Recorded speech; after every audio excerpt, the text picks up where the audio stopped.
პოდკასტ პოინტი წარმოგიდგენთ.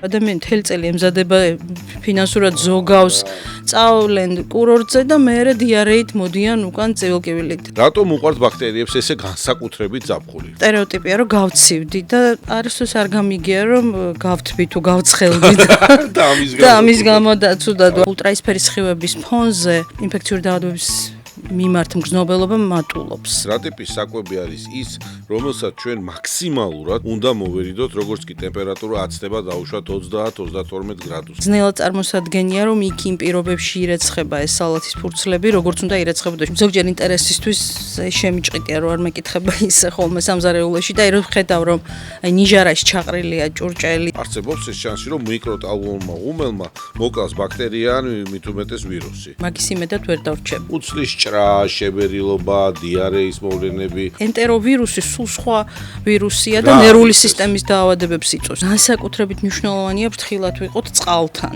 ერთ-ერთი ხშირი აფეთქებების წყაროა ხოლმე ყინული. რამდენად ეს სწორი გზაა, როცა პირდაპირ ჩვენ ანტიბიოტიკს დავიწყებთ? აი ხშირად ეს ბაქტერიები მერე უცებრო კვდება და იშლება, სწრაფად გამოყოფენ ტოქსინს და შოკი შეიძლება განვითარდეს. როცა ჩვენ მოგზაურობთ და ჩანთაში ჩავიდოთ, წასვლისას რამე რომ იქ თავი დავიცვათ. ის მიკროორგანიზმებია, რომელსაც ჩვენი ნაწლავი მიჩვეული არ არის. ზაფხულში მოგზაურობისას ეს ასე არ ხდება რა. არსებობს მითი, რომ მზის სხივები ძალიან კარგია კანს ასუფთავებს. არაყი მიაყოლე და არ მოგწამლავს საკუთარ უკუღმასინეთ. დაიხარჯა შეივსე წყალი მთის. გადაცემას წარმოგიდგენთ წყალი მთის. გადაცემის სპონსორია მკვდარი ზღვის ბუნებრივ მინერალებზე დამზადებული ბრენდი აჰავა. კანის მოვლის მსოფლიო ბრენდი ავერსისგან.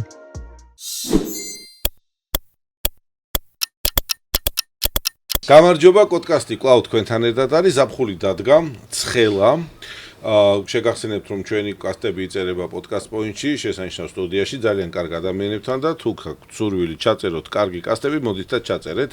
დღეს ყველასათვის ცნობილი საყვარელი, ჩემთვის ყოველ შემთხვევაში ძალიან პატივსაცემი, ჩემი კოლეგა კაპიტანი მაია ბუწაშვილი, ინფექციონისტი, მედიცინის დოქტორი არის ჩვენი სტუმარი. მას ბევრი აქვს გავლილი თავის დარგში, თავის პროფესიულ კარიერის განმავლობაში და ყოველთვის ეხმარება საქართველოს მოსახლეობას, რაც კი რამ ჟამი ყოფილა სირთულეების, მე ასე მახსოვს ყოველთვის მაიკო თქვენი არსებობა ქართულ მედიცინაში. მადლობა თქვენ მობძანებისათვის და პოდკასტის სტუმრობისათვის. მაი, რატომ უყვართ ბაქტერიებს ესე განსაკუთრებით ზაფხული?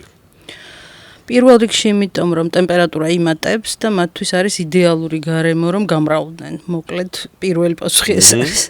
მაგრამ მარტო ეს არ არის მიზეზი. ზაფხული ის დროა, როცა ადამიანები იკრიბებიან, გადიან პიკნიკებზე, გადიან კურორტებზე, ზღვაზე, მთაში და ინფიცირების რისკი შესაბამისად მატულობს. ანუ ჯგუფური სიტუაციები მატულობს და კი, ხშირად სარგებლობენ სასტუმრო ქსელებით, რესტორნებით, სადაც შეიძლება საერთოდ ეპიდემიოლოგიური აფეთქებები იყოს ხოლმე, ჩვენ ალბათ კიდევ ვილაპარაკებთ ამაზეც და ამიტომ ზაფხული, თუმცა გააჩნია ხა ჩვენ რომელ ბაქტერიებზე ვლაპარაკობთ, ზოგიერთი მიკროორგანიზმებისთვის ზამთარია პირიქით საყვარელი. მაგრამ ჩვენ ვილაპარაკოთ ზაფხულზე, კი. ზაფხული რომ უყვართ ეგეთები ძირითადად აი უფრო დიარეული დაავადებები, ანუ კუჭ-ნაწლავის სისტემის სიმპტომებით, რომლებიც მიდის, მათ მართლაც ზაფხული უყვართ. კარგი, როგორი არის იმუნური სისტემის მდგომარეობა ზაფხულში? ის უფრო მერყევი და ლაბილური ხდება, უფრო მგრძნობიარე ხდება თუ სეზონურობა დიდად ჩვენ იმუნურ სისტემაზე ზეგავლენას არ ახდენს? კი, სიცხე ახდენს. ანუ მაღალი ტემპერატურის პირობებში ჩვენი იმუნური სისტემა გარკვეულ გადართვას აკეთებს და შედარებით უჭირს გამკლავებას სხვადასხვა ინფექციებთან, განსაკუთრებით აი თუ ძალიან ექსტრემალური მაღალი ტემპერატურაა ან ულტრაისფერი სხივების მიმართ ექსპოზიცია ძალიან მაღალი. ანუ ულტრაისფერი სხივების ფონზე ძალიან ხშირად ინფექციური დაავადებების მიმართ მგრძნობელობა მატულობს. დეჰიდრატაცია ხომ არ არის? დეჰიდრატაცია რა თქმა უნდა ცხადია კიდევ ერთი მიზეზია, ამიტომ მაღალი ტემპერატურა, სოციალურს აი ადამიანების სტერეოტიპია რომ გავცივდი და არასდროს არ გამიგია რომ გავთბი თუ გავცხელდი და ამის გამო დაცუდად ვარ არა და იგივე წარმატებით თქვა ორგანიზმის გადაცივება იქნება თუ გადაცხელება მსგავსად ახდენს ნეგატიურ გავლენას იმუნურ სისტემაზე.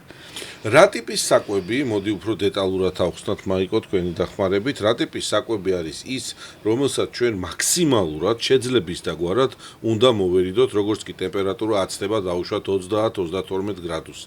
ანუ ეს არის ერთი შენახვის პირობები, მეორე მომზადების პირობები, მესამე პროდუქციის თვითონ ანუ უმიპროდუქციის მიტანა, მოთავსება, შენახვის პირობები და ასევე მზასაკვების გამოღება შედება მაცივარი და გარეთ ცხელა. კონდიცირებული ჰაერი სახლში ამას პროდუქტს ვერც დაიცავს და არც დაიცავს თუ არა რომ შეიძლება მეტად დააბინძუროს კიდევ. მოდი ამ დეტალებზე გითხარით რამოდენიმე სიტყვით. პირველ რიგში უნდა გვახსოვდეს რომ თუ კი ჩვეულებრივ ზამთარში მაგალითად მაცივრის გარეთ პროდუქტები შეიძლება რამდენიმე საათი უნებელი დარჩეს, ზაფხულში ტემპერატურას გააჩნია და პირობებს, მაგრამ უხეშად საშუალოდ აი მაქსიმუმი ალბათ 1 საათია მაღალ ტემპერატურაზე მაცივრის გარეთ დარჩენილი პროდუქტი, რომ შეგვიძლია მივიღოთ. აი ძალიან ის უსიამოვნო შთაბეჭდილებას ტოვებს ხოლმე ჩემზე, მაგალითად აი დიდი შეკრებები რო აქვს ორწილიან რაღაც შეკრება და სიცხეში კი ის საკვები არა და წარმოვიდნენ ხოლმე რომ ეს საღამოს აიკრიფება და შეიძლება მეორე და მესამე დღეს გამოყენებული იქნას, ხშირად აბსოლუტურად არასწორია და წყაროა მიკროორგანიზმების იმ პირობებში რამდენი საათიც მაგიდაზე დევს ეს საკვები. ამიტომ ამ ასეთ ტიპის გარეთ დარჩენილ საკვებს უნდა ვერიდოთ, ამ რისკებზე არ უნდა წავიდეთ. განსაკუთრებით აი მაგალითად კრემიანი ნამცხრები არის განსაკუთრებით კი უყვართ. ასევე ზაფხულში უფრო მატულობს სალათების და ბოსტნეულის მოხმარება ცხადია და ესეც ქმნის ინფექციური დაავადებების რისკის ზრდას, იმიტომ რომ რატო არ ირეცხება კარგად თუ ხშირ მოხმარებაში რადგან არის? იმიტომ რომ ბოლომდე კარგად სალათის ფურცლის მაგალითად გარეცხვა ძალიან რთულია. სახლშიც კი ძნელია და როდესაც დატვირთვა მატულობს სარესტორნო ქსელების მაგალითად ძნელად წარმოსადგენია რომ იქ იმ პირობებში ირეცხება ეს სალათის ფურცლები, როგორც უნდა ირეცხებოდეს ჩვენ ვიცით რომ აი ძალიან დიდ ხანს გულმოდგინე ისიც რამე რომ იწევს გარეცხვა სათითაოდ იმის შემოცლაა საჭირო და დეტალურად რა ვიცი ახლა კი არის რაღაცა დღეს ტექნოლოგიები რომელიც ამ ყველაფერს თითქოს და ხო, მაგრამ მანდ ბოლომდე ნაოჭებში ნამდვილად ვერ ჩადის ისე როგორც უნდა იყოს და ამიტომ შესაბამისად აი ნაჩქარევად მომზადებული საკვები და ვიცით ზოგჯერ როგორი გადატვირთულია კაფე რესტორნები მანდ რა თქმა უნდა მატულობს რისკი რომ იქ სადღაც ბაქტერიები, პარაზიტებიც, არა მარტო ბაქტერიები, ჩვენ ახლა ბაქტერიებს ვიმეორებთ, მაგრამ პარაზიტებიც და ნაწლავური ვირუსებიც, ანუ ეს სამივე აქტუალურია ზაფხულში. რესტორნული საკვები, სახლში მომზადებული საკვები, რაიმე სპეციფიკას ხო არ აქვს ადგილის სტატისტიკური კვლევისას, თუ კი არის ასეთი კვლევები, სად უფრო ხშირად ხდება ზაფხულის პერიოდში, თქვათ, ისეთი მავნე ბაქტერიების და ვირუსების მოხვედრა ორგანიზმში, კვებიდან გამომდინარე ზაფხულის პერიოდში. ისევ და ისევ მაინც ფართე მოხმარების საკვები ობიექტები ეს თუ სახლშიც იგივენაირად წარმატებით შეიძლება დაბინძურდეს ეს საკვები. რესტორნების პრობლემა კიდევ ის არის, რომ მართალია ეხლა გამკაცრდა შედარებით მოთხოვნები და ძალიან მნიშვნელოვანია, მაგრამ მაინც აი განსაკუთრებით პატარა არაქსელური საკვები ობიექტები, ვიცით ჯერ კიდევ რო არის ესეთი, სადაც მაგალითად არ იყენებენ ინტენსიურად ჭურჭლისარეცხ მანქანებს. შეიძლება არ ვიცი, ხა ლიცენზირებისთვის იდგეს, ან არ იდგეს, ხო. და წარმოიდგინეთ ხა, როდესაც განსაკუთრებით ჩქარობს საკვები ობიექტი. ბრუნვარო კონდეს მეტი. დიდი, ხო. იქ ჭურჭლის რეცხვა ზოგჯერ ინტერესისთვის შემიჭყიდია რომ არ მეკითხება ისე ხოლმე სამზარეულოში და აი რომ ხედავ რომ აი ნიჟარაში ჩაყრილია ჭურჭელი და ხო, ჩატოვებია და ვიღაცა ჩქარ ამას ესე ამოავლებს, იქ ცხადია რომ თუ მოხვდა რომელიმე მიკროორგანიზმი ინფიცირდება მთელი ჭურჭელი. აი ეს დამუშავება საკმარისი არ არის? არ არის, ხო. ჭურჭლისარეცხი თერმული მანქანა. სადაც ხო, ჭურჭლისარეცხ მანქანაში, აი შეიძლება ჭურჭლისარეცხი მანქანიდან გამოტანილ ჭურჭელს ვიზუალურად რაღაცა შერჩენილი ნალექივით კონდეს, მაგრამ ეს ნაკლებ საშიშია, ვიდრე ხელით გარეცხილი. ამიტომ ასეთი მითია, რომ თუ რეალობაა, რა ვიცი, არ შეიძლება თქვენს გაგიგიათ, რომ მიკროტალღური ღუმელი რაღაცა წვრილში აქვს თითქოს დეზინფიცირებაში რა. ანუ ცოტა ხნით შედება, ჩართვა იმ აპარატის და გამოღება. არსებობს ეს შანსი, რომ მიკროტალღურმა ღუმელმა მოკლას ბაქტერია ან მით უმეტეს ვირუსი. გარკვეულწილად ალბათ რაღაც სიმართლის ელემენტები არის, მაგრამ მაგის იმედად ვერ დავრჩებით. ანუ ეგ არ არის გამოყენების ეგ არ არის გამოსავალი, ხო. კარგით, რა უნდა გვახსოვდეს ყველაზე მთავარი, როდესაც უხვად არის იგივე ჩვენ ქვეყანაში და ღმერთ მომრავლოს პიკნიკის მოყვარული ხალხი რა ჯობს ამას, როცა ტყეში და ბუნებაში გავდივართ, მიგვაქვს თან პროდუქტები, ავტომობილები ძირითად შემთხვევებში და მე იქ ამ ჩანთებით მიტანილ პროდუქციას ვიყენებ საჭმელად თუ მოსამზადებლად. რას ავერიდოთ? მე მაგალითად ვცდილობ რომ მაიონეზის მაგვარი პროდუქცია, რაღაც ისეთი, რაც ისევ კრემი ხო. კრემი და ესეთი მოვერიდო ხოლმე რა, ხორცი მიმაქვს, რომელიც თქვა თერმულად მუშავდება, ან სახში მომზადებული და გარეცხილი, იმიტომ რომ რეცხვა ტყის პირობებში ძალიან რთულია. გამეხო არ არის ესეთი სპეციფიური რაც შეიძლება თქვენ გვირჩიოთ. თუ კულერის საშუალება, ანუ სადაც სუფთად ჩალაგდება და თან ყინულის პაკეტებიც დაემატება იქ რო შენახვის პირობები, ეს რა თქმა უნდა უკეთესია. თუ ესე არ არის, მაშინ აი ძალიან კარგია ხოლმე მშრალი საკვები უფრო ინდივიდუალურად დაფასოებული, აი სხვადასხვა ტიპის ეს არ ვიცი ქართულად რა ქვია წასახემსებლების სნეკები, ინდივიდუალურად შეფუთულები. რო არ იყოს ხო, მოვიხმარე, მე მოვიხმარე თუ არა ხელს არ ვკიდებ. ეს კაი რჩევა. და ეხლა ზოგადად რა თქმა უნდა ჯანსაღი კვების პროპაგანდა არის ყველგან და მნიშვნელოვანია, მაგრამ როდესაც ეხლა პიკნიკზე მივდივართ ან ექსკურსიაზე, ცოტა ხანი შეიძლება გვერდზე გადავდოთ ჯანსაღი კვების პრინციპები და პირიქით ვეცადოთ რომ მიკრობებისგან დავიცვათ თავი. და აი ვთქვათ უფრო კრეკერები, მშრალი ვთქვათ ორწყობილები. წასახემსებელი საშუალება. ანუ ეს უფრო უნებელია მშრალი საკვები, ვიდრე მაგალითად ან წინასწარ კარგად სახლში გარეცხილი ბოსტნეული და ხილი წავიღოთ, ოღონდ არა დაჭრილი. დაჭრილი ხილი და ბოსტნეული ძალიან კარგი ნიადაგია სწრაფად შიგნით გამრავლებისთვის და მთლიანი ხილი და ბოსტნეული დაცულია. ოღონდ აქაც ერთი უნდა გავითვალისწინოთ, რომ გარეცხვისას ფორებიანი ზედაპირის მქონე და უმრავლესობა ფორებიანი ზედაპირის მქონეა, აი მაგალითად კიტრი.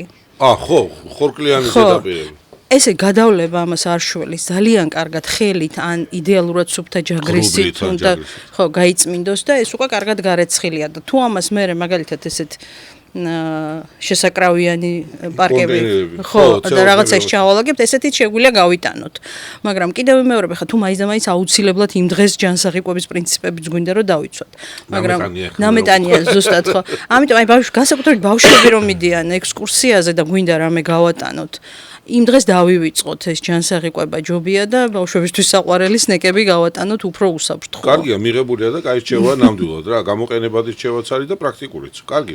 წავედით წინ, არის ესეთი მოსაზრება კი არა, შეგრძნება, როცა ჩვენ ზედმეტ შევჭამთ საჭმელს, ან იგივე პიკნიკზე ჩვენთვის რაღაცა სხვა ოჯახის წევრმა მოიტანა რაღაც წვიმიანი ხორცი ჩვენ მივირთვით ან ბავშვებმა მირთვეს, ეს ერთი გაღიზიანდა კუჭტანტლავის ტრაქტი მოგცვა უკავშირი, შეგვაწუხა შებერილობა და მეორე, როდესაც ჩვენ ვეხებით უკვე ინფექციურ ასე ვთქვათ რეაგენტებს და აგენტებს, რომ რა 2-3 სიმპტომი, რითაც ჩვენ ყურადღება უნდა მივაქციოთ ჩვენ შვილებს, ან მეგობრებს, ან საკუთარ თავს, როცა ბაქტერიასთან, ვირუსთან, ან დაბინძურებულ საკვებთან გვაქვს შეხება. რამე სპეციფიკა არის, სწრაფად დიარეა შეიძლება დაგვეწყოს, პირღებინება შეიძლება განვითარდეს, ვთქვათ.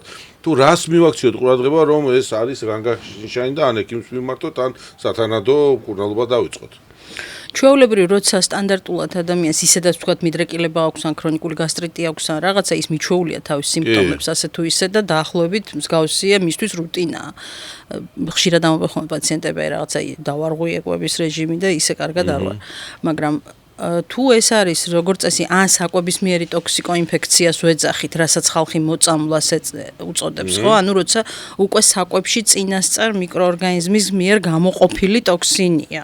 ის ძალიან ჩქარა მუშაობს, ანუ უკვე შიგნით ვიწამლებით პირდაპირ, ანუ ეგ დაახლოებით საკვების მიღებიდან 2-3 საათში იწყება ღებინება.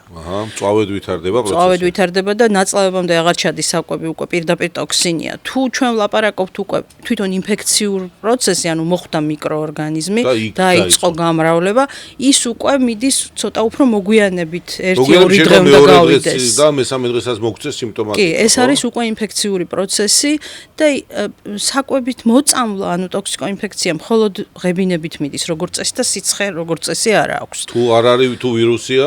თუ ვირუსია ან ბაქტერიაა, მაშინ ნაწლაური სიმპტომებიც არის, ანუ ფაღარათი ერთვის და ხშირად სიცხეც. აი ორი განმასხვავებელი უკვე მიმართულება.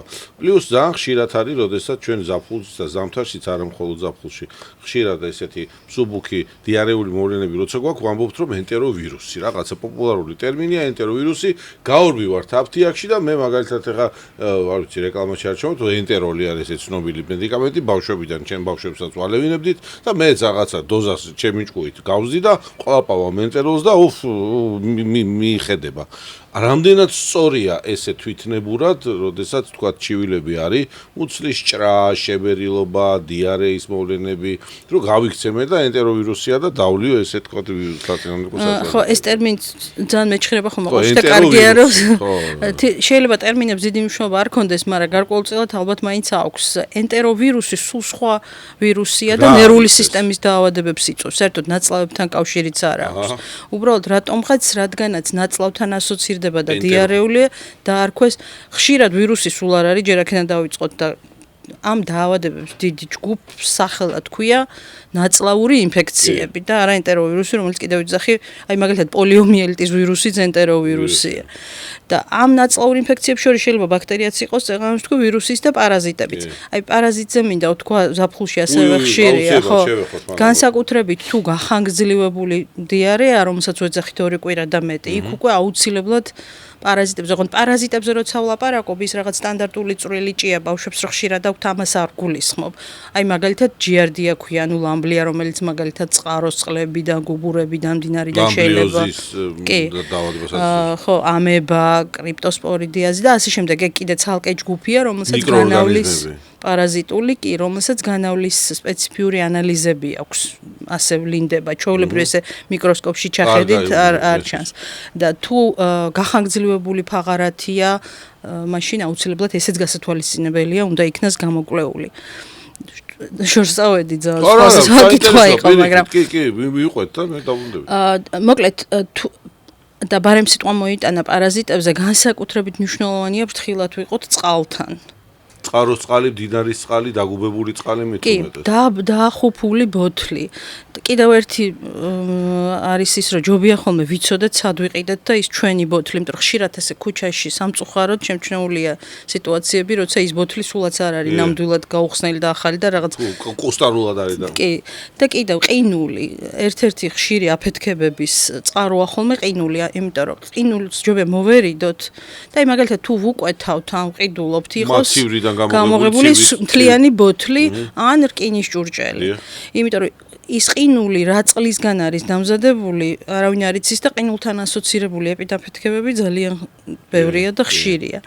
მოკლედ ასევე კიდევ ერთხელ სალადზე ვილაპარაკეთ და კიდევ ერთხელ ხაზს გავუსვამ, რომ თქვათ აი ზაფხულში რესტორნებშიც ჯობია ალბათ რომ ისევ ჯანსაღი კვება ცოტა ხანი გვერდზე გადავდოთ და უფრო ახლად მომზადებული შემწვარი მოხრაკული იყოს თუნდაც და ცხიმში გაცხელებული ტემპერატურაზე ვიდრე სალათები, იმიტომ რომ აი სალათებია განსაკუთრებით წყარო ხშირად ინფექციების, ხო, ასე რომ ეგ ერთ-ერთი მთავარი რისკ ფაქტორია ხოლმე. კარგი, მოდი მივადგეთ ანტიბიოტიკოთერაპიის პირდაღებულ თემას და საუკუნის გამოწვევა ანტიბიოტიკოთერაპიის არასწორად გამოყენება და ზედმეტად ანტიბიოტიკების მიღება დანიშნულების მიღმა და თვითნებურად და სრულად როდესაც არ არის საჭირო.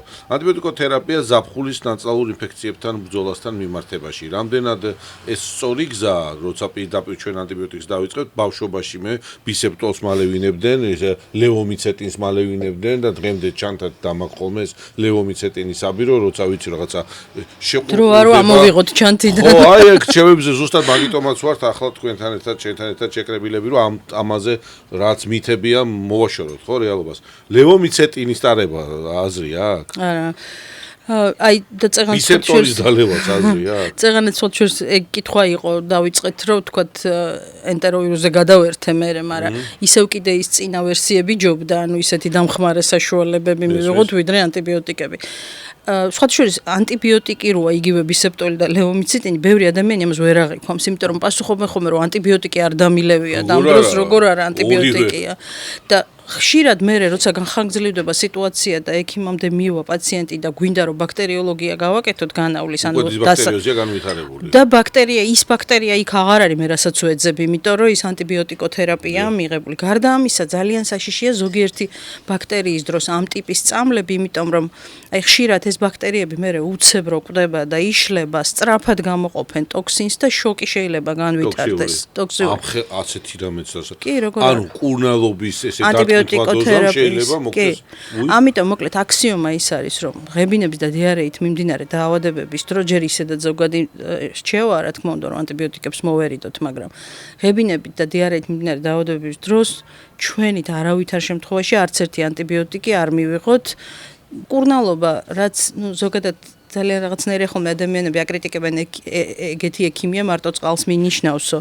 მაგრამ ინფექციონისტები მაგალითად ეგეთი ექიმები ვართ, იმიტომ რომ ბევრი დაავადების დროს მართლაც მარტო წყალს უნიშნავთ. რომელი დაავადება იყო შავი ჭირი თუ ხოლერა, რომელსაც რეალურად გადასხმა რო გაეკეთებინათ ადამიანებს, ხოლერა, ხოლო შევსება საკმარისად. და დიარეული დაავადებების დროს ხშირად ზუსტად ეს არის, რომ თავარი პრობლემა არის, რომ გაუწყლოვნება არ მოხდეს, განსაკუთრებით ბავშვი თუა, მოხუცი თუა, ქრონიკული დაავადების სწრაფად ხდება და ადამიანი არ დაიღუპოს უბრალოდ იმის გამო, რომ სითხე ვერ მიიღო საკმარისი რაოდენობით. კარგი, მოგზაურთა დიარეა, ანუ მე ეხა შეერთებულ შტატებში ვიყავი, რამოდენიმე დღის წინ დავბრუნდი და მქონდა ეს დისკომფორტი, სერიოზული დისკომფორტი, აქედან რო ჩავფრინდი, ვიღოთ იმისა, რომ ყვება თითქოს არ დამირღვევია, ზედმეტი საკვები არ მიმიღია, მაგრამ ჩავფრინდი 2-3 დღე მუცელი ყურყურებდა, დისკომფორტი და გამიგია კიდევაც, რომ მოგზაურობის შემდეგ ეს ეგრეთ წოდებული ჯეტლეგიდან გამოწვეულ თუ ფრენიდან თუ კლიმატური ზონიდან რაიმე რეკომენდაციები ხო არ არის მიღებული, როცა ჩვენ მოგზაურობთ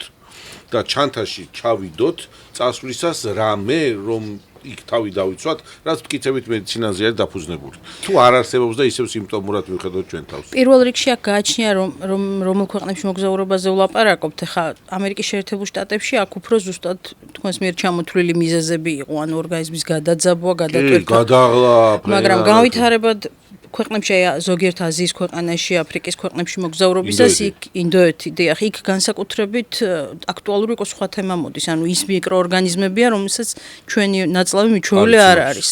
და ეს ჩვეულებრივი ინფექციური დაავადებებია, ბევრი სხვადასხვა მიკროორგანიზმით გამოწვეული. აქ იგივე პრობლემა ანტიბიოტიკები, მაგრამ ხანდახან მირჩევია ხოლმე, როცა ხანგრძლივად მიდიან და შეიძლება იქ ვერ მოხერხდეს ექიმის ნახვა ან ასე შემდეგ. პრაქტიკულად ხშირად შეუძლებელია ხო? ხო, ამიტომ შეიძლება მთლად სწორი არ არის სამედიცინო კუთხით, მაგრამ მაინც ვურჩევ ხოლმე ადამიანებს, რომ იქონიონ თან ანტიბიოტიკი. ესეთი საბაზისო, მაგალითად პენცილინის ჯგუფის, ციპროფლუქსაცინ, ორქინოლონები, აი ესენი შეიძლება ტურისტის ანტიბიოტიკს ეძახიან. დიახ, ოღონდ რა თქმა უნდა, იქაც ესე გადაუწყვიტი და პირდაპირ სმა დავიწყე არა, მაგრამ ძალიან ბევრი ადამიანი მე თავის ქვეყანაში ხაზზეა ექიმებთან და შეიძლება რომ მე ონლაინ კონსულტაციით დაჭირდეს და ხო, იქ ვუთხრათ მე რაც ხელში უჭირავს ის გამოიყენოს. კიდევ მეორე თლათ აკადემიური არ არის, მე რასაც ვამბობ, მაგრამ პრაქტიკულად ხშირად ეს გადაგვარჩენს ხოლმე. აკადემიურობა ხშირად არ არის ჩვენ ხელთ. სამწუხაროდ და პრაქტიკული რჩევები, მადლობა მაიას პრაქტიკული რჩევები. ასევე შეიძლება რაღაც ელექტროლიტების ფხვნილები, მაგრამ ესენი საბედნიეროდ ბევრ ქვეყანაში ჩვეულებრივ ურეცეპტოთაც იყიდება აფთიაქებში. თუ გაუწყლოვნება ხდება, შეიძლება მხოლოდ წყალი არ აღმოჩნდეს საკმარისი და ელექტროლიტებიც დაჭირდეს. ხო, ძირითადად ეს სიცხის დამწევები რა თქმა უნდა და ღებინების საწინააღმდეგო სიმპტომური პრეპარატები, ფაღარათის საწინააღმდეგო, ეგეც იყიდება პრინციპში და ანტიბიოტიკების საშუალებები უბრალოდ არის. თუ ისეთ საველე პირობებში მიდის ადამიანი, სადაც შეიძლება იქაც უცებ აფთიაქი არ კონდეს, ეს პატარა თავისი აფთიაქი მაინც ცუდი არ არის, რომ ხელში თან იქონიოს და ხშირად მაგალითად ზოგჯერ აეროპორტებში ფრენა გადაიდება ან ასე შემდეგ და ზოგადად პატარა აფთიაქით სიარული ცუდი აზრი არ არის, თანაც კარგი ისაა, რომ თვითმფრინავში შეზღუდვა არ გვაქვს ჩვენ. კი, რა თქმა უნდა, მაგაზე არავინ არაფერს არ ამბობს. ძალიან კარგი. წყალზე თქვენ აღნიშნეთ და წყალზე მეც სიამოვნებით დაგეთანხმები, რომ ძალიან კარგია საქართველოში რომ უამრავი წყალი გვაქვს და წყაროს წყალის მიღება მე ბავშვობიდან გავიზარდე იმერეთში რომ ჩავდიოდი აკავანას წყაროის წყალი იყო განსაკუთრებულად გემრიელი და დოქებით მოხონდათ ხოლმე სახში და მე მივითმევდით ამას, თუმცა შეიძლება ეს რაღაცა გატესტილი წყაროდან ადამიანმა მოიხმაროს ეს წყალი, მაგრამ ყოველ შემთხვევაში უნდა მოვერიდოთ ბუნებრივი რესურსით ესე გამოუცდელი წყლის მიღებას, იმიტომ რომ იმ წყლის სათავეში რა არის და რა პირობებიდან მოდის.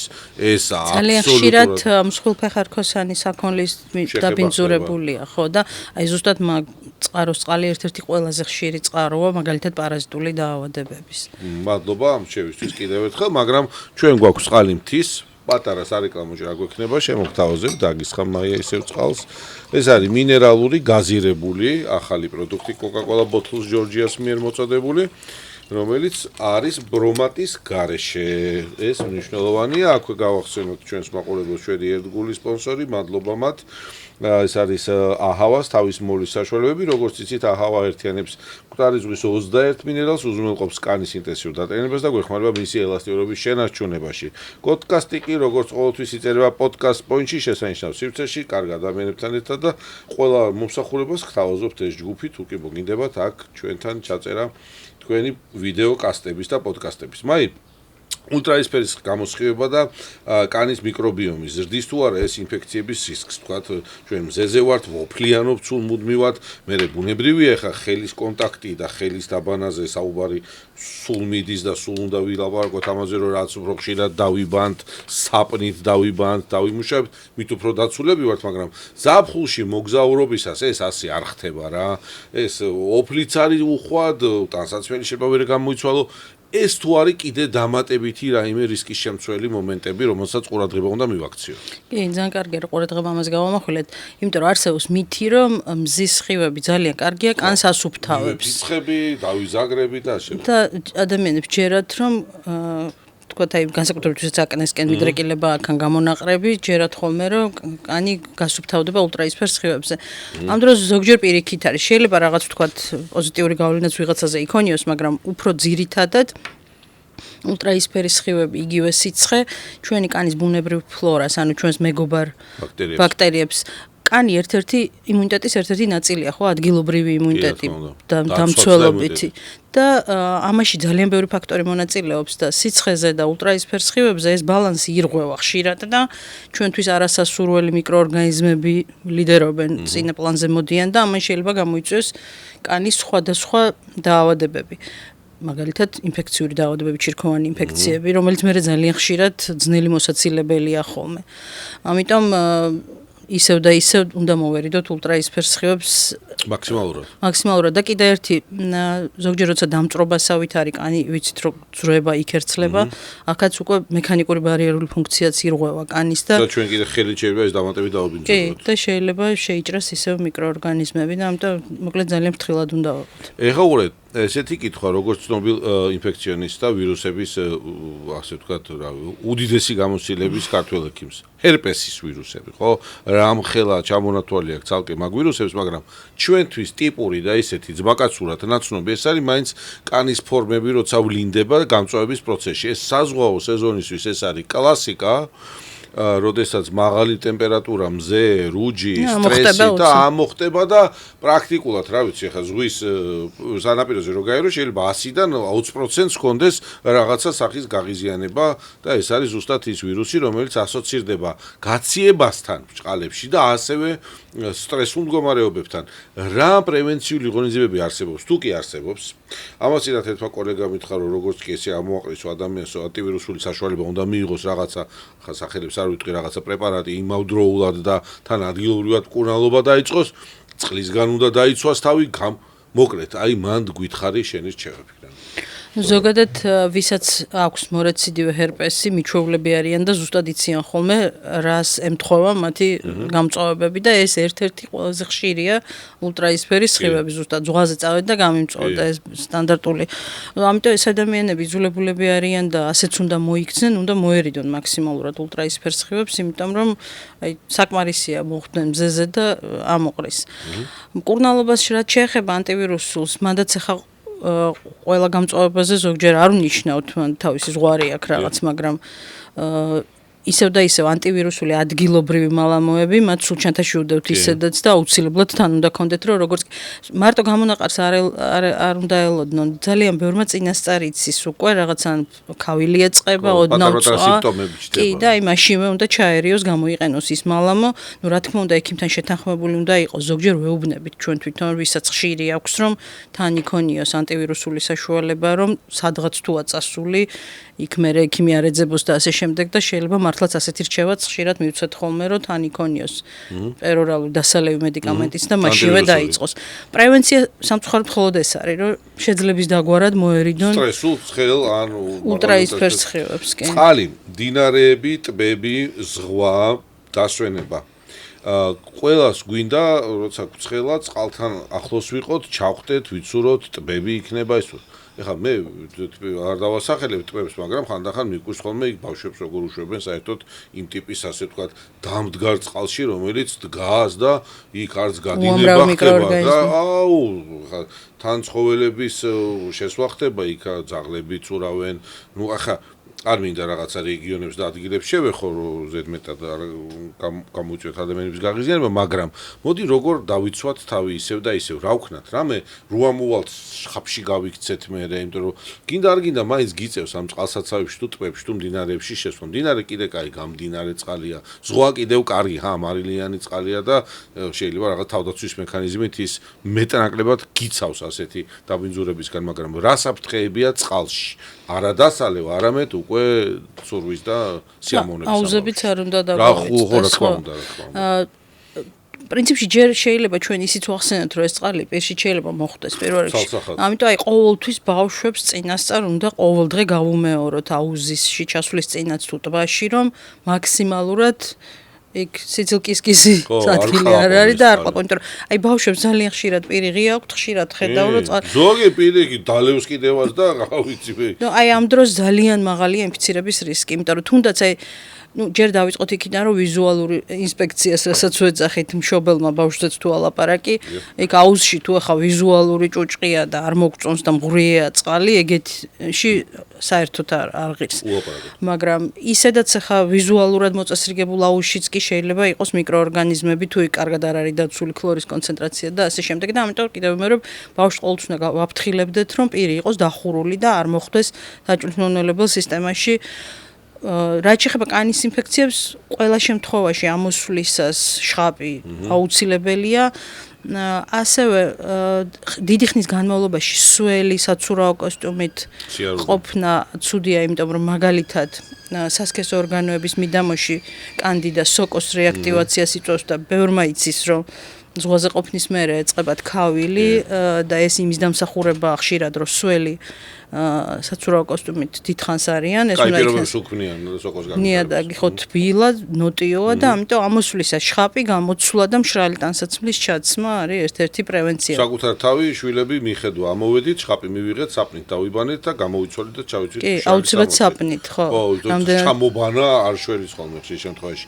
აუზები კიდე აგარაკებზე და დაჩებზე არის ხოლმე მეც მქონდა ეს გამოცდილება, როცა არ არის საშუალება რომ წყლის რეცირკულირება ხშირად მოხდეს, სათანადო ფილტრაცია დამონტაჟდეს და კუსტარულად მოწყობილი აუზები არის რაღაცა ისინი, სადაც წყალი ჩასხმულია და მეზობლებიდან დაწყებული სანათესაო გრილდება ის რა ფიობია ამ კომუნიკაციას. შესანიშნავი გარემოა ეგ მიკროორგანიზმების გამრავლება. და აქაც არის საჭირო ზუსტად პროფესიონალების მოწვევა, რათა გვირჩიოს უკვე ამ ტიპის აუზების მოვლის სამსახურმა, რამდენი ქლორი უნდა გამოიყენო იქ რაღაცა სხვადასხვა საშუალებები, რომელიც ბაქტერიაზე, სოკოზე, ამ დაბინძურებაზე მოქმედებს და ეს ძალიან მნიშვნელოვანია, იმიტომ რომ ხშირია სწორედ ესეთ საოჯახო აუზებში ერთმანეთთან ცუდი ასე გაცვლა გამოსვლა. და აი განსაკუთრებით ისევ ნაწლაურ ინფექციებს რო დაუბრუნდეთ, ძალიან ბევრ მათგანს აი ძალიან მცირე მაინფიცირებელი დოზა აქვს. ანუ უბრალოდ მაგალითად რო წარმოვიდგინოთ ბავშვი, რომელიც შეიძლება იმ წუთას კარგად დაბანილი არ იყოს და მოხვდეს აუზში, აი იმის ვთქვათ გენიტალიებიდან თუ ანუსიდან ისიც კი საკმარისია, რომ მთლიანად დაბინძურების მაჩვენებელი იმხელა იყოს, რომ იქ თუ პირის ღრუში მოხვდება სხვებთან ეს წყალი, ხო, უკვე განვითარდეს დიარეების აფეთქება და ამიტომ აი ძალიან ხშირია, მოკლედ ზაფხული არის უკვე აღარ მინდა ხოლმე ზაფხული დგება, ვიცი რომ თან ძალიან ცუდია ის, რომ ადამიანი მთელი წელი ემზადება ფინანსურად ზოგავს, წავლენ კურორტზე და მერე დიარეით მოდიან უკან ცივილკივილით. ძალიან სტანდარტული სცენარია. და არც იცვლება ეს სცენარები და თითქოს რაღაცა ისე არის, უკეთესობისკენ არ მიდის. კარგი, კონდიცირებას შევეხოთ მაინც თქვენის ნებართვით რა, იმიტომ კონდიციონერები შეიცავს დაბინძურებულ ნაწილაკებს, მთელი წლის მანძილზე ის დახურული აგრეგატია, სადაც შეეტენიანობა რაღაცა დონეზეა და ეს ბაქტერიები ძალიან კარგად შეიძლება საუკუნეები ცხოვროს იქ ბაქტერიამ ისე რომ საერთოდ ვერც მიხვდე. რამდენად მნიშვნელოვანია ფილტრების გასუფთავება, გამორეცხვა და რა ზიანი შეიძლება მოუტანოს სასუნთ გზებს თავი დავანებოთ ყველას და ვთქვათ ალერგიულ რეაქციებს კონკრეტულად დაბინძურებული ჰაერის ჩასუნთქვამ. ერთი ფაქტი მქონდა, რა თქმა უნდა, ვერ დავასახელებ დაწესებულებას, კონფერენცია იყო, პირველად ჩაირთო კონდიციონერები და როდესაც ჩაირთო ერთ-ერთ ცნობილ სასტუმროში დიდი რაოდენობით ხოჭოებს ისრო და კონდიციონერები და მოიფინა მთელი დარბაზი და ტანსაცმელი ჩვენი აი ამ რაღაცა შავი საჩინელი მწერებით. იმის თქმა მინდა რომ იმდენად იყო იქ ჩაბუდებული, ეს ახლა ვიზუალურად ჩანდა. მაგრამ რასაც ვერ ვხედავთ იმ მიკროორგანიზმების გამოფრქვევა მიდის ძალიან აქტიურად. ამიტომ მიუხედავად იმისა რომ სამწუხაროდ ზოგჯერ ხარჯთან არის კი არა და დაკავშირებულია, ყოველწლიურად ფილტრები უნდა გაიწმინდოს სანამ სეზონი დადგება და ჩავრთავთ კონდიციონერებს. ფილტრები მარტო ის არ არის ესე გარედან ბადეა იქ რა მარტივია ეს ახსნი ბადეს გარეცხავ იქ შიგნით იმხელა სისტემებია რომ იმას ჭირდება სათანადო რეცხვა ეს ვიდეოების ნანახით გეკნებათ მაყურებელს და თან წარმოიდგინეთ ახლა მანდ როდესაც არის მიკროორგანიზმები გამოფრქვევით აეროზოლის პრინციპით პირდაპირ და მარტივად ჩვენ სასუნთ გზებში ხვდება სიღრმეშივე უკვე ხო სადაც ძალიან ადვილია უკვე მათი გამრავლება საბედნიეროდ შედარებით იშვიათია მაგრამ აი არსებობს ერთ-ერთი ბაქტერია ლისტერია ქვია რომელიც აი ესე ზუსტად თანაც იქ ხო ტენიანდება ჰაერი და აეროზოლიზებული ამ წვეთების მოხვედრით პირდაპირ იწვევს პნევმონიას სასუნთქზებში მაგრამ მეორე მხარე კიდე კონდიციონერების ცოტა გადაჭარბებული შიშიც აქვს ხალხს ოღონდ სხვანაირი კუთხით აი ძალიან ბევრი პაციენტი ზაფხულში მეუბნება ხოლმე კონდიციონერთან გავცივდი ეს უკვე ცალკე თემა ცოტა ზედმეტს აბრალებენ კონდიციონერებს სინამდვილეში ხა თავის ტკივილს კი იწვევს იმიტომ რომ ეგ ზოგჯერ ჰაერი მშრალია და რაღაც მაგრამ კონდიციონერისგან ვერ დაგვემართება ინფექცია, ხო? ეს უბრალოდ გასაგებია, რომ ემთხვევა, რომ როდესაც იქ იყო ადამიანი და ემთხვევა, ხო? ან ორპირი იყო და გავცივდი. ზოგადად ჩვენთან გაცივებ ამ ჩემს ბაქტერიებს და ვირუსებს ხშირად როლს უკარგავენ, იმიტომ რომ მარტივად გაცივ. გავცი ფეხები გამიცივდა და თქვა შარდის ბუშტის ანთება დამემართა და ხო ვიცით არა ქარმა დამიბერა მენინგიტი დამემართა. ყველაფერზე არის ეს გავცივდი მათ შორის კონდიციონერთან და უბრალოდ კიდე ერთხელ მინდოდა მეთქვა რომ სამწუხაროდ ძალიან ხშირად ყველა ეს არის ინფექციური დაავადება. უკლებლივ ყველა. მაგრამ ამაზე რატომ ამახვილებ ყურადღებას? იმიტომ რომ ინფექციური დაავადებების უმრავლესობა გადამდებია და ამ დროს ხალხს ჯერა რომ უბრალოდ გაცივდნენ და მოგეშინია გაციებული ვარ ხო და ეგრე არ არის. ამიტომ ინფექცია თუ არის ის შესაბამისად გადამდებია გარშემოყოფების და ამიტომ არის რომ გავიცვათ თავი და სხვა თავი ეგარი, სწორად მოიქცეთ, დავიცვათ დისტანცია, დავიცვათ ის აზეც აღარ მინდა იმ პერიოდის გახსენება, რაც გავიარეთ, ხო? კარგი. რაც შეეხება წერებით კბენას, ხო? ეხლა რაღაცა დინგეს ვირუსის მასე ამბავი იყო ეხა და ეხა მიმდინარეობს ეგა ტკიპები რომელსაც გადააქვს ძალიან ცუდი დაავადებები კოღო ანუ კოღოს ნაკბენი ერთი რომ მექანიკურად გვაღიზიანებს რა რისკები არსებობს რეალური საქართველოს ტერიტორიაზე ამ ტიპის ასე ვთქვათ მავნე როგორ მავნე ისიც სამყაროს ნაწილი არიან, მაგრამ ჩვენ ყოველთვის არ გვსიამოვნებს მათი თანაცხოვრება ჩვენთან. როგორ დავიცვათ თავი და რა არის საყურადღებო თუნდაც აი ამ კბენისას, რას მივაქციოთ ყურადღება. პირველ რიგში ბორელიათი უნდა დავიწყოთ ტკიპები ვახსენეთ, იმიტომ რომ საკმაოდ ხშირია ჩვენთან. ბორელიოზი არის დაავადება, რომელსაც შეუძლია დააზიანოს ნერვული სისტემა, ძვალსახსართა სისტემა, გული და ასე შემდეგ. ნუ აქვე მინდა ხაზი გაუსვა, რომ ეს ის ტკიპი არ არის, რომელიც ძაღლებს აქვთ ხოლმე ცოტა მოზრდილი. რო ჩანს ხო და ამიტომ ხშირად მაგის ეშინიათ. ამ დროს ეგ ტკიპები ადამიანისთვის ეშიშები არ არიან. აქ ლაპარაკია ძალიან პატარა ტკიპაზე, რომელიც აი მაქსიმუმ 2 მმ-ია ზომით. შეიძლება კარგად ვერცნა ხო ნუ კარგად დაკვირვების პირობებში ჩანს კი და ისეთი ჩაჭედვა იცის რომ ზოგჯერ აი ჩხილით ამ პინცეტით თუ ამოდის პირდაპირ ესე ვერ ამოიღებ ხო ეს არის ის ტკიპები რომლებსაც გადააქვთ ბორელიოზი იგივე ლაიმის დაავადება ეს ორი სახელი ქვია ეს ზაფხულთან მაინც უფრო ასოცირდება იმიტომ რომ ჩვენ გარეთ გავდივართ თუ იმიტომ რომ ისინი აქტიურები არიან ამ პერიოდში არა რადგანაც მცენარე ტყეში და მცენარეებში ცხოვრობენ და თბილ სეზონზეც მრავლდებიან რა თქმა უნდა და ჩვენც უფრო მეტად გარეთ ამ დროს ვართ და ბალახში. ამიტომ თავარი რეკომენდაციაა რომ განსაკუთრებით ბავშვებზე კი გასაგებია რომ ცხელა, მაგრამ მაინც გრძელსახელოებიანი და გრძელი შარვალი ბუნებაში თუ გავდივართ და ფეხსაც წინდები და დახურული ფეხსაცმელი. აი ეს არის ერთ-ერთი მთავარი დაცვა. თქვა სახში მოვედი დავათვალიერო. კი, ეგეც აუცილებლად ბავშვი მთლიანად უნდა დავათვალიეროთ და იმიტომ რომ ყურადღებით, იმიტომ რომ შეიძლება ის სადღაც ეს პატარა ტკიპა იყოს ჩაჭედილი და აი ალბათ დღე არ გავა რომ ამ ტიპის პაციენტები არ მოდიოდნენ, შეშფოთებული მშობლები განსაკუთრებით რომ ბავშვის ტანზე ვიპოვე ტკიპა, ამოვიღე და რა ვქნა. ნუ პირველ რიგში მინდა ვთქვა რომ მაშინვე როცა მოდიან ვერაფერს ვერ ვეხმარებით, იმიტომ რომ ის ანალიზი ბორელიოზზე დროს, ხო, 2-3 კვირა უნდა გავიდეს, რომ სისხლში გამოჩნდეს, იმიტომ რომ ჩვენ საზღვრავთ ანტისხეულებს და არა თვითონ პასუხს საზღვრავთ ორგანიზმისას და არა კი, რასაც დრო უნდა. ამიტომ იმ დღეს ვერ შეშინებულები რომ მოდიან, ჩვენ ვერ ვეხმარებით. ხო, ამოღების წესებზე მინდა რაღაცა უცნაური მითები არსებობს, რაღაცები უნდა წაუსვა თითქოს და რა ვიცი, ხო, ძმარი და რაღაცები. სიამდვილეში არაფერი არ უნდა, უბრალოდ თუ პინცეტი გვაქვს ძალიან კარგი, ღრმად მოვჭიდოთ და მთლიანად ამოვიღოთ. თუ არა, ნუ მაშინ ჩხილიც ამ როლს ასრულებს, ხო. მთლიანად უნდა ამოვიდეს, იმიტომ რომ პირდაპირ პროპორციულია რამდენ ხანს არის ტკიპა კანზე ინფიცირების რისკის. აი მაგალითად 2 საათზე ნაკლები თუა მინიმალურია რისკი. მერე იწყებს გამოშვებას. ტოქსინის. არა, თვითონ მიკროორგანიზმის, რომელიც გადააქვს. თვითონ გადააქვს მიკროორგანიზმი, ის მატარებელია, ანუ რა. კი, ვექტორია ეს. და 8 საათზე მეტი თუ იყო მიმჯდარი, იქ უკვე ძალიან მაღალ რისკად ითვლება. ამიტომ რაც მალე ვიპოვით ამ ტკიპას და კიდე ზოგჯერ არასწორი ის არის ხოლმე, რომ სამედიცინო ზებნას იწყებს მშობელი. და დროს კარგავს, რომ ქირურგმა მოუყოს. ქირურგი არ უნდა, მაგას უნდა უბრალოდ კარგად მოჭიდება და კარგად ამოღება. კაი, ამოვიღე და მე რა ვქნა, რამე დავასხა დეზინფექტანტი ბეტადინი არა, არაფერი, სპირტით შეიძლება მაინც გაიწმინდოს კანი და მე უნდა დავიწყოთ დაკვირვება კანზე. აი შეუძლია თქვათ, ეხლა აღწერა გამიჭირდება, ხარის თვალს ეძახიან ქართველები, რაც შეიძლება განვითარდეს, არის ეს.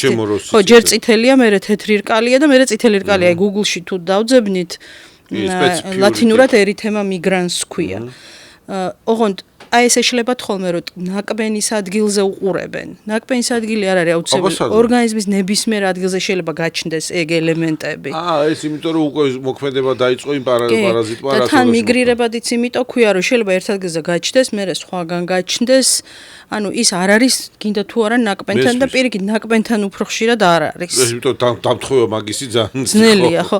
ამიტომ მთელი ტანი უნდა ათვალიერონ, თუ ეს სიმპტომი განვითარდა, მაშინ იმ 2-3 კვირას აღარ უნდა დაელოდოს მშობელი რომ ანტისხეულები როდის წარმოიშვება და პირდაპირ მოვიდეს, იმიტომ რომ პანიკის საფუძველი არ არის. ჩვენ თუ ამოვიღეთ ტკიპა და ვართ სოფელში სიტყვაზე, არ არის თავქუთმოკლე ჯილის საჭირო ინფექციონისტთან და ავადმყოფოში. დაკვირვება არის. მაინც ყველა მორბია, ხო, იმიტომ რომ ჩვენ ვერაფრით ვერ ვეხმარებით, ველოდებით. კიდევ მეორე, თუ ის სიმპტომი განვითარდა, ეხლა რაზეც ვამბობ. თავარი სიმპტომი ზოგჯერ იმდენად თვალსაჩინოა, რომ აღარ ველოდებით იმ პერიოდის გასვლას და ანალიზს პირდაპირ ანტიბიოტიკებს ვიწყებთ. სამწუხაროდ ამას ხანგრძლივი ანტიბიოტიკოთერაპია ჭირდება და აი ეს ხელაღებით რო ადგე და ყველამ დაიწყოს, არ შეიძლება, რა თქმა უნდა და არც თუ ისე მარტივი ანტიბიოტიკზე ლაპარაკი. ამიტომ მოკლედ დრო არის, ბორელის მკურნალობა დროს გაძლევს. აქ ლაპარაკი იმაზეა, რომ მომავალში ხანგრძლივი შორეული გართულებები არ წარმოიშვას, თორე ზოგჯერ სხვა შორის ის ანტისხეულების ტესტი როა ისიც ცრუდადებითაც კი იძლევა. ამიტომ ხშირად ვეუბნებით ხოლმე, რომ კიდე დავიცადოთ, 2 კვირაში გადავამოწმოთ და თუ დავადასტუროთ, ხო, დრო გვაქვს, ამას ნერვიულობა არ ღირს. ეს ბორელია, რომელიც კიდევ მეორე, რადგანაც ჩვენ ახლა კანის მწერებთან ასოცირებულ დაავადებებზე ყველაზე ხშირი ეს არის, ყველაზე მეტი პანიკები ამაზეა და ამიტომ გავამახვილე ყურადღება. კოღოსთან დაკავშირებით ცოტა რთულია რაიმე რეკომენდაციების მიცემა, მაგრამ იმიტომ რომ დახურული ტანსაცმელი საშუალებაა დღეს თან სპრეები, რაღაცა საშუალება. თუ გარეთ ვართ, მაინც სპრეები ჯობია ვეხმაროთ. განსაკუთრებით აი ბავშვთა ასაკისთვის სპეციალური სპრეები არსებობს ბავშვებზე მორგებული, რომ თქვათ მოწამვლა არ გამოიწვიოს ბავშვის და გარეთ თუ ვართ დახურული ტანსაცმელი ისევ, თუმცა კოღოსგან მანდ უკვე შეიძლება არ დაგვიცვას მაინც და ხო. აი მონოლათი კვინებია ხო. კი.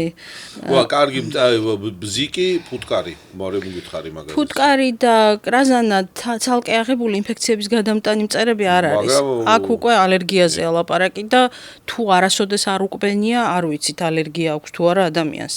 ბევრმა იცის, იმიტომ რომ უკვე გამოცდილება აქვს. თუ იცის რომ აქვს მწერზე ალერგია, ან ისედაც ზოგადად ალერგიულია, ჯობია რომ ამ ადამიანს ჩანთაში კონდეს ყოველთვის შესაბამისი ინექცია, რომ სწრაფად გაკეთდეს, მან მართლა წუთებსაც მნიშვნელობა აქვს, იმიტომ რომ ელვისი სწრაფით ვითარდება, შეშუპება. ადრენალინი უნდა კონდეს და დექსამეტაზონი უნდა კონდეს, ანტიჰისტამინი უნდა კონდეს, რომ ყოველ შემთხვევაში ყველას ჩვენ როცა მედიცინას ეხება, პრევენცია არის ყოველთვის ყველაფრის მნიშვნელოვანი, ამიტომ თან ამის ტარება. მადლობა, ეგ პასუხი. და მაინც სადაც სკეპს ხედავს ადამიანი, იქ არ არის აუცილებელი, იქ ახლოს ყოფნა. კარგი, ზოონოზური ინფექციები ზაფხულთან ასოცირდება თუ არა და ისევ ის არის თუ არა, რაც თქვათ იგივე მწერებთან და კიპებთან მიმართებაში, რომ ჩვენ მეტად გარეთ ვართ, მეტად ვეხებით ცხოველებს და თუ არის უკავშირი პროპორციულად გაზრდილი ზაფხულიდან გამომდინარე რაღაცა ისეთი ინფექციები, რომელიც ცხოველს გადააქვს. მღრღნელები ისევ.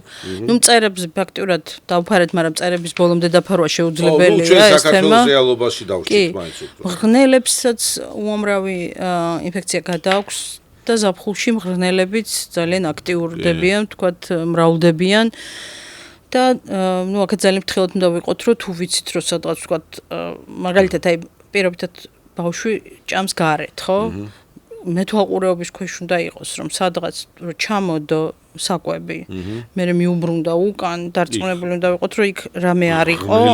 ხო, იმიტომ რომ აქ მარტო მღრღნელის პირდაპირ გადარბენაზე ხო არ ვლაპარაკობ, მღრღნელის ექსკრემენტები, რომელიც ყველგან შეიძლება იყოს, ძალიან ბევრი ინფექციის გადამტანია და ამიტომ ეგ განსაკუთრებით გარეთ ეზოებში და ბავშვი როცა ჭამს, ჯობია რომ მშობელი ყურადღებით იყოს, რომ რაღაც ზედაპირებზე არ ჩამოდოს ბავშვმა და მე არ გააგრძელოს ისევ იგივე საკვების მიღება. მაინც უფრო მღრღნელების თემაა და არა კატაძაღლი ალბათ, ხო? იმიტომ კატაძაღლი ისედაც კონტაქტში არის ადამიანთან და ზამთარია თუ ზაფხულია, ეხლა მე არ მგონია რომ ზამთარში რაღაცა მრავლდებოდეს კატაზე ან ძაღლზე რაღაც სპეციფიური განსხვავება. მხრივ სეზონურობა არ არის.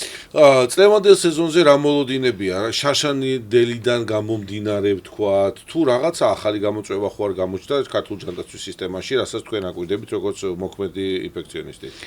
ზაფხულის ინფექციები სტანდარტულად დაახლოებით ერთნაირია ხოლმე, ერთნაირი ტენდენციები ახასიათებს, აი ხშირია ხოლმე აი მაგალითად ნოროვირუსია, ესეთი ვირუსი, რომელიც აი სწრაფად უცებ ძალიან ბევრ ადამიანს ერთბაშად ემართება ხოლმე. ნოროვირუსი იმით გახდა ცნობილი, რომ ეხლა ხანს გემზე რომ იყო აფეთქება, ხო?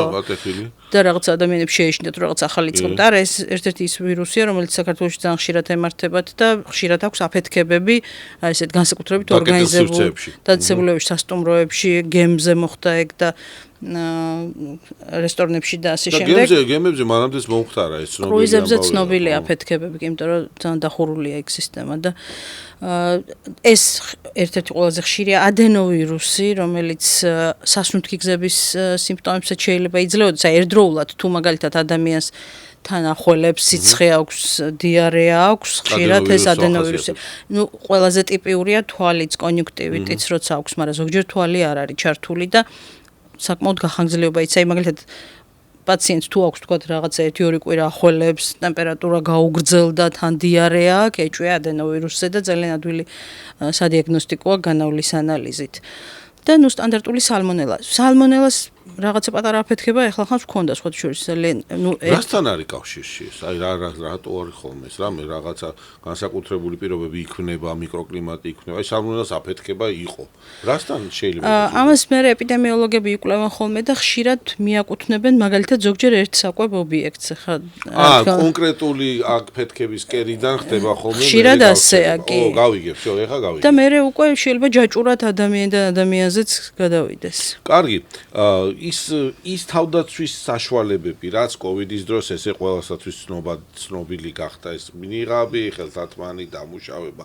დღესდღეობით რამდენად რეალური არის ამ რაღაცეებით ცხოვრება ხა, ნუ შეუძლებელია ხა ზაფხულში ნიღბებით იარო და სპირტით და იმითი ხო ეს მაშინ გავიარეთ და ახლა არა. რამე მარტივი რჩევა არის, როგორ დავიცვათ თავი ხელების ბანას რომ თავი დავანებოთ ეს აპრიორში მნიშვნელოვანია. ნიღაბი ალბათ არა ასეთ შემთხვევაში, ხო? იმიტომ რომ ჯერ ერთი თუ ჩვენ დიარეულ დაავადებებზე ვლაპარაკობთ, ამ შემთხვევაში ნიღაბი არ არის გამოსავალი. დეზინფექციის საშუალებები თავშეყრისა სპირტიანი რაღაცეების ასაც ვისხამთ ხელზე და სპირტის შემცველები შეიძლება, კარგია. მაშინ ძალიან გადაჭარბებულად ხმარობდნენ აი სხვადასხვა ქიმიურ ნივთიერებებს ადეზინფექციოს. მაგას შეგვიძლია თავი ავარიდოთ, იმიტომ რომ იმას კიდე თავის პრობლემები აქვს, მაგრამ ჩვეულებრივი მარტივი 70 გრადუსიანი სპირტი და აი ამ სპირტის შემცველი.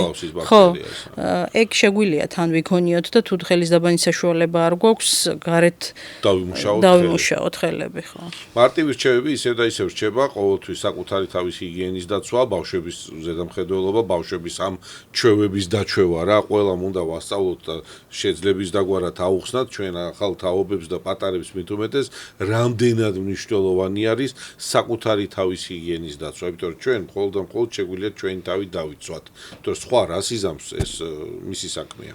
კარგი, შემოტანილი ინფექციები. ამ დროს როგორც ჩვენ გავდივართ, ასევე უამრავი ტურისტი შემოდის.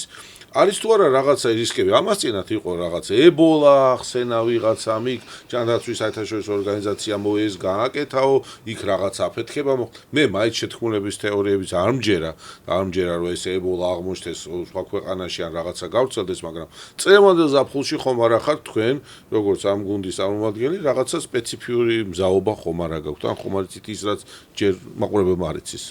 არა, რაღაც ეგეთი საიდუმლო რაღაცები არ არის, მაგრამ ებოლა კარგია რომ ახსენეთ, ამის გვერდისავლა არ გამოვა, იმიტომ რომ ეხლა მთელი მსოფლიო მართლაც ძალიან ყურადღებით აკვირდება, იმიტომ რომ ზოგადად ებოლა ის ვირუსია, რომლის თქვათ შიშის ქვეშ სულ ცხოვრობენ შესაბამისი დარგის სპეციალისტები, კი.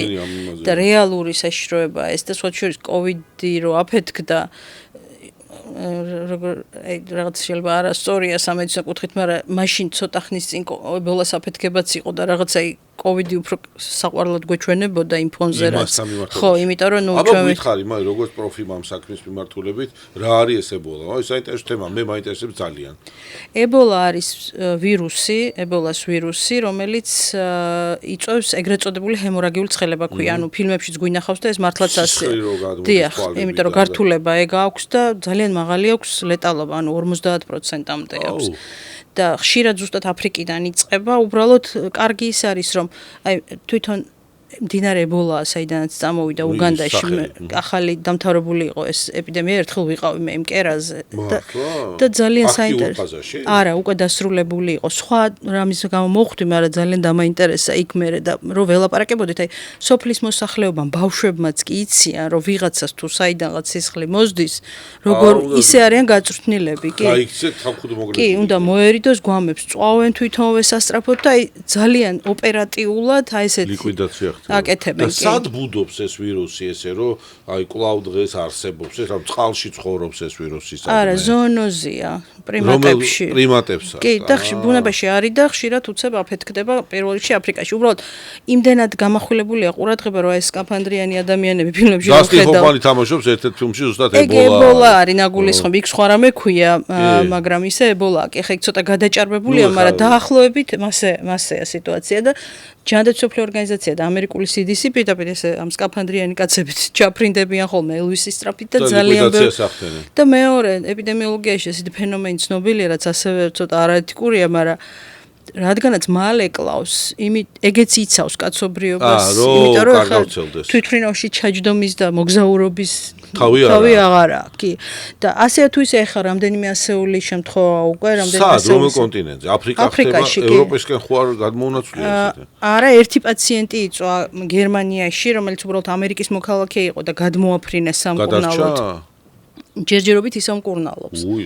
მაგრამ ნუ ეხა იქ ეპიდემიები ისეა დაცული, რომ იქ რისკი რომ გავრცელდეს, რა თქმა უნდა, არ არის, მაგრამ რა თქმა უნდა, ეხა ვართ იმ ფაზაში, როცა აი ძალიან გულისყურით და ის კი არა, აი მეზობელმა ქვეყნებმა, ვთქვათ, კენიამ და ზაირმა და ასე შემდეგ დაიწყეს უკვე ადამიანების ტრენინგები და ექიმების რომ სწრაფი რეაგირებისთვის და რა ვიცი, ხა იმედია რომ არ გავრცელდება, იმიტომ რომ ეგეთი რამდენიმე ევროპის კონტინენტზე ყოფილა ებოლას გავრცელების ისტორიული ფაქტები? ებოლას არა, მაგრამ ებოლას მონათესავე მარბურგის ვირუსი ქვია, რომელსაც მსგავსი ლეტალობა აქვს, გერმანიაში იყო აფეთქება რამდენიმე წლის წინ და ლეტალობის შემთხვევებიც იყო, მაგრამ ადვილად მოახდინეს ლიკვიდაცია. საინტერესო იყო, პატარა კინო ისე ხო, ეს ისეთი თემაა, რომელიც თან კოვიდი რო ისე რა არის მაგასთან შედარებით. ხო, კოვიდი რო გესაყვარლებას. კარგი, მაგრამ ისევ წყალი, აუცილებლად წყალი მთის, მინერალიზებული, გაზირებული, ბრომატის გარეშე მიირთვით შეგახსენებთ რომ ეს არის ახალი პროდუქტი Coca-Cola ბოთლოს ჯორჯიას მიერ მოწოდებული, გემრიელია, ჯამრთელია და როცა მოგწყურდება თანცხელა, რაც მეც მიირთვევ წყალს, მით უკეთესია.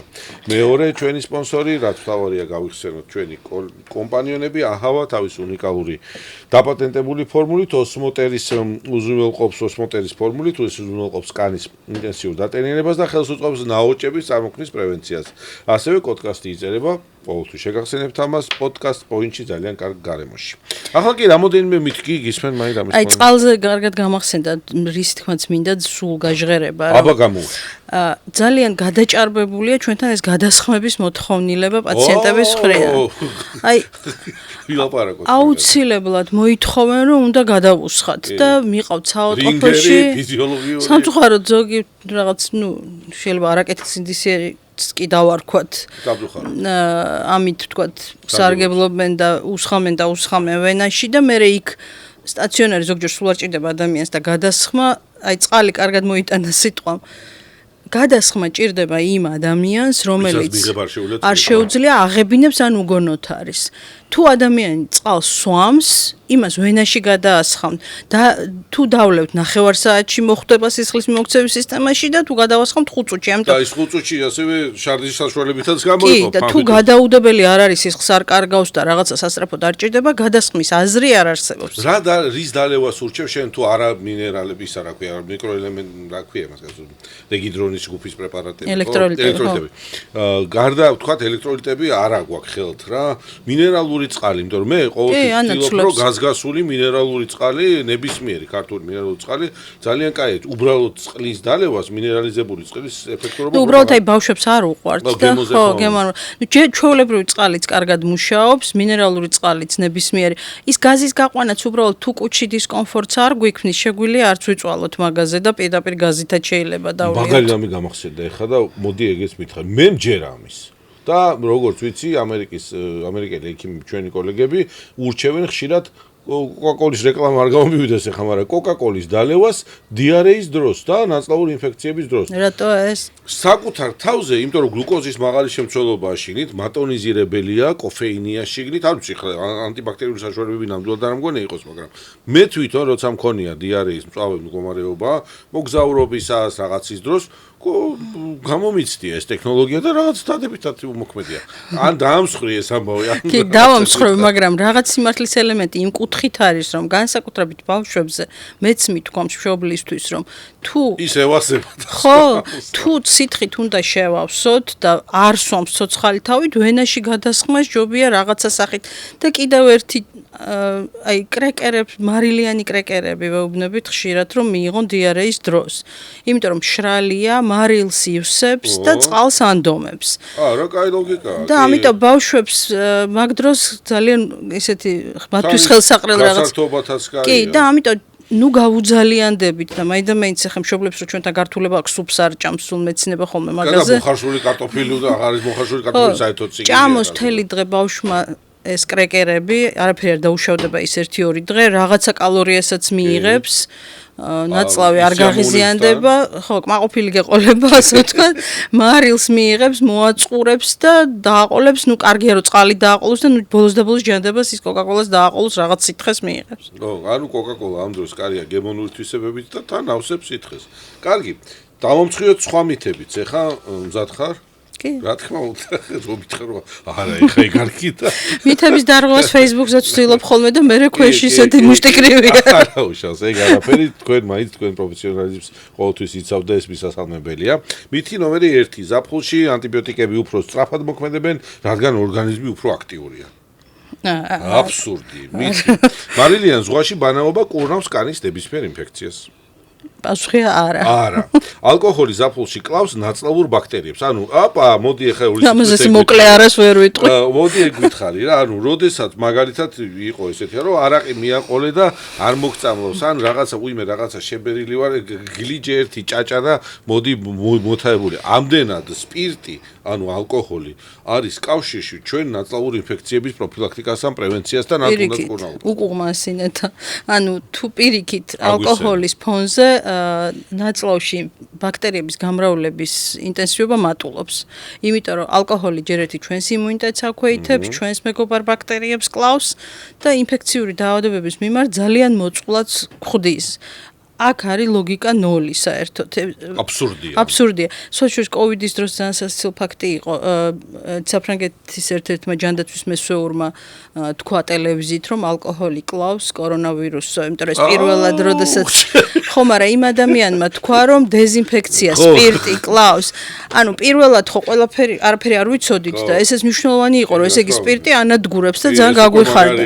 მაგრამ ჩვენმა თანამემამულეებმა ეს რომ გავრცელდა ჩათვალეს და ძალიან ბევრი ადამიანი ერთბაშად მიმტკიცებდა რომ ასე ფრანგმა თქვაო რომ იქ სულ სხვა თემაზე იყო ლაპარაკი და ისე ძალიან ბევრ ჯერა კი ეს რომ არაყი კლავს მიაყოლე რა ეს ალკოჰოლი ჩვენი ორგანიზმის გარეთ კლავს თორე ჩვენ შიგნით იმ ჩვენს სულ სხვა რაღაცებს აკეთებს და ჩვენთვის მნიშვნელოვან ბაქტერიებს კლავს და იმუნიტეტს გვიქვეითებს ხალხად ესეა მზის სხივები კლავს ყველა სახის ბაქტერიას და მიკრობს ჩვენს კანზე. არა, წეგან ჩვენ ვილაპარაკეთ მაგაზე. თუ კმენის შემდეგ არ აგექავა, მწერი საშიში არ იყო. აბსოლუტურად არა და გამარტავ რატო არა, იმიტომ რომ ქავილი არის ალერგიული რეაქციის გამოხატულება. ზოგიერთ წერზე ადგილობრივად, ზოგიერთ წერზე ჩვენ საერთოდ არ გვაქვს ალერგია და შეიძლება საერთოდ ვერ ვიგრძნოთ, რომ გვიკბინა. ამ დროს თუ ის რაღაცა მიკროორგანიზმი გადააქვს, იმან გადაიტანოს, მაინც თავის საქმე გააკეთოს და ეს რომ ქავილი არაფერ შუაში არ არის. უბრალოდ ან გაქვს ალერგია ამ წერის ნაკბენზე, ან არ გაქვს. და ეგ არის სიმპტომი მარტივი, რომელიც არაფერს მეც არ ნიშნავს. რამოდენიმე კითხვა გვაქვს მაყურებლისგანაც. რამდენად საფრთხის შემცველია საერთოდ ისახოცების და აუზის ინვენტარის გამოყენება? ანუ აი მოდი მე გავიმშალე და უიმ ამით მართლა მაღალი კონტაგიოზობის მატარებელია ამ ტიპის ურთიერთგაცვლა? აი მაგალითად ეხლა ხანს ჩვენ გვახსოვს ქონდა მუნის აფეთქება და ეს ერთ-ერთი ეგეც ერთ-ერთი მტკივნეული თემაა. თუ მაგალითად სასტუმროები თუ აუზები არაკეთილსინდისიერად არ ამუშავებს მაღალ ტემპერატურაზე იმ პირსახოცებს, მაშინ იქ რა თქმა უნდა კანის ჯირკვლოვანი ინფექციების გამომწვევი იქნება თუ კანის პარაზიტები იქნება, მათი გავრცელების ძალიან კარგი წყაროა თუ არ არის მაღალ ტემპერატურაზე დამუშავებული. მიღებულია თქვენი პასუხი. ინფექციებისაგან დასაცავი ან სამკურნალო რა პრეპარატები ან საშუალებები უნდა გქონდეს, როცა ზაფხულში მოგზაურობთ? მარტივი სეტი შევკრათ მოდი. ღებინების საწინააღმდეგო პრეპარატები, სახელით დასახელების უფლება. არა, აფთიაქში მიდიხარ გაძლევენ. გულისრევის და ღებინების საწინააღმდეგო, დიარეის საწინააღმდეგო, ოღონდ ამაზე მინდა ხაზი გაუსვა, რომ აქ ძალიან მოზომილად უნდა გამოვიყენოთ, იმიტომ რომ ზოგი ძალიან ხშირად განსაკუთრებით ბავშვთა ასაკში მით უმეტეს პედიატრის გარეშე ბევრი მათგანის გამოყენება არ შეიძლება და მოზრდილებშიც ზოგჯერ შეიძლება ერთმა ტაბლეტმა დაასრულოს სიტუაცია და ხო და აუცილებელი არ არის რაღაცა ჯერადობით ვსვათ, შეიძლება სიმპტომურად ერთი დავიოთ, მაგრამ ჩვენ საფთიაქში ეს უნდა იყოს. ელექტროლიტების ფხვნილი კარგი იქნება, სიცხის დამწევი რომელიმე და ნუ აი კიდევ ამბობ ისევ ხო ბოდიშ მოვიხდი რომ არა აკადემიურია მაგრამ მით უმეტეს უცხოეთში წასვლისას ჯობია მაინც გქონდეს 1-2-3 ჯგუფის ანტიბიოტიკი ოღონდ ჩვენით არ დავლიოთ და ონლაინ ყველა ერთმანეთს ვიცნობთ და ვინმესთან კონსულტაცია გავიაროთ. ზაფხულში საკვების ხელახლა ადუღება ან ხელახლა შეწვა კლავს არასასრულო ბაქტერიებს. ანუ გამოვიღე შევწვი გავაცხელე და ასე შემდეგ რაღაცები. არის თუ არა ეს დაცვის საშუალება? პირველ რიგში მაცივრის გარეშე თუ დიდხანს დარჩენილია საკვები, ნუ გავრისკავთ ამ გაცხელებით. თუმცა კი, რა თქმა უნდა, ლოგიკა ამაში არის, რომ საკვები გაცხელებით, მაგრამ თუ იქ უკვე ტოქსინია, წეგან რაზეც ვილაპარაკე. ტოქსინს გაცხელება ტოქსინს არ შველის. ამიტომ ეს აბსოლუტური არ არის. ყველაზე კარგი ოქროს წესია რომ მაცივრის გარეშე საკვები არ იყოს. თუ დარჩება და ის საკვები აუცილებლად უნდა მივიღოთ, მაშინ გაცხელებული რა თქმა უნდა მაინც ხო, მაგრამ ყველა საკვებზე ეს ვერ გავრცელდება რა თქმა უნდა. ბაია, ძალიან დიდი მადლობა. ყოველთვის როგორც ყოველთვის თქვენთან საუბარი საინტერესოა, ინფორმატიულია და დაცვის ფუნქციას ატარებს ხშირ შემთხვევაში. კარგ ზაფხულს გისურვებ შენ, ნაკლები პაციენტის მომართვიანობას, სიმშვიდეს ჯანდაცვის სისტემას, იმიტომ რომ ამ დროს ჯანდაცვის სისტემა, ირყევა ხოლმე ფაქტია. და ეს მნიშვნელოვანია, როცა ჩვენი კოლეგები სათანადო სადარაჯოზე გახართ და მადლობა ამისათვის და გამვლილი კიდე უამრავი სიკეთისათვის თქვენ ამ სფეროში მოგვიტანეთ. მადლობა მაია ბუწაშვილი იყო ჩვენი სტუმარი. პოდკასტი ამ ეტაპზე გემშვიდობებით, შემდეგ შეხვედრამდე გამოიწერეთ ჩვენი არხი, ეს ჩვენთვის მნიშვნელოვანია და მადლობა რომ გვიყურებთ და მოგხვებით დროებით. მადლობა მაია. მადლობა. დაიხარჯა შეივსე წყალი მთის. გადაცემას წარმოგიდგენთ წყალი მთის.